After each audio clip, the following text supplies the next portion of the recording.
નમસ્કાર, એન્કરેજ ન્યૂઝમાં આપનું સ્વાગત છે.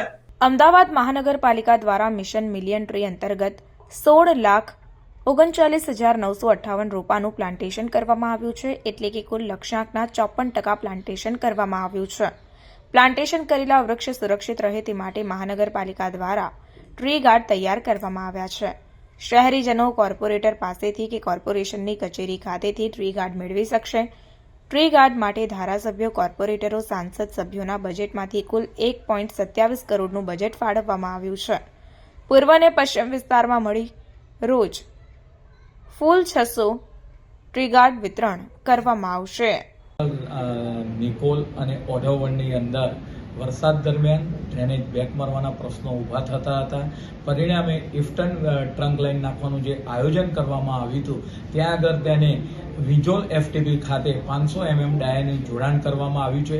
પરિણામે જે પૂર્વ પટ્ટાની અંદર ઓઢવ વોર્ડ હોય, વસ્ત્રાલ વોર્ડ હોય અને વિજોલની અંદર જે પાણીની સમસ્યા રહેતી હતી બેકિંગ મારવાની, આ સમસ્યાની અંદરથી નગરજનોને, પૂર્વ પટ્ટાના નગરજનોને આંશિક રાહત મળશે.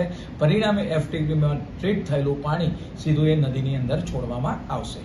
મિશન મિલિયન ટ્રી અંતર્ગત કઈ રીતનું આગામી અમદાવાદ મહાનગરપાલિકાની અંદર 11 જેટલા CHC સેન્ટરો આવેલા છે, જેમાં લગભગ 10 કરતા મેડિકલ સેવાઓ વધારે માત્રામાં અલગ અલગ વિભાગની આપવામાં આવે છે. તેમાં ઓર્થોપેડિક હોય, પીડિયાટ્રીનો હોય, જનરલ મેડિસિન હોય, ડેન્ટિસ્ટની હોય, આવી 10 કરતા વધારે સેવાઓ આ CHC સેન્ટરો ઉપર 24 કલાક આપવામાં આવતી હોય છે.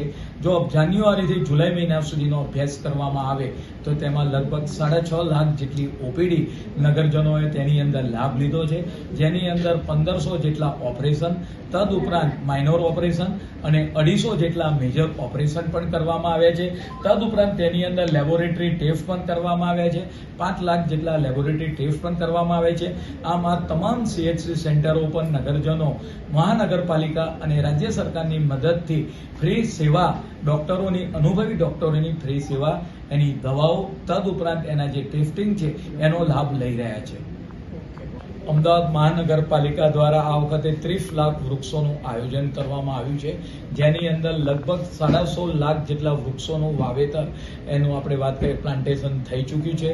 જે કોઈ નગરજનોને ટ્રી ગાર્ડની જરૂરિયાત હોય તો મહાનગરપાલિકા દ્વારા ટ્રી ગાર્ડ પણ એના માટે પ્રોવાઈડ કરવામાં આવશે. 2 એજન્સીઓને નિયુક્ત કરવામાં આવી છે, તેમના દ્વારા પર ડે 600 જેટલા ટ્રી ગાર્ડ પ્રોવાઈડ કરવામાં આવી રહ્યા છે. પરિણામે જ્યાં જ્યાં ટ્રી ગાર્ડની જરૂર હોય, જેથી વૃક્ષની મજબૂતાઈ વધે, તે માટે આવનાર સમયગાળા દરમિયાન મહાનગરપાલિકા સોસાયટી દ્વારા અથવા તો આપણે વાત કરીએ કે જ્યાં આગળ ટીપી રોડ છે એ રોડ ઉપર ટ્રી ગાર્ડ પણ મૂકવામાં આવશે. खबरों के लिए चैनल को सब्सक्राइब कीजिए। खबरों का नोटिफिकेशन पाने के लिए बेल आइकॉन को जरूर दबाएं।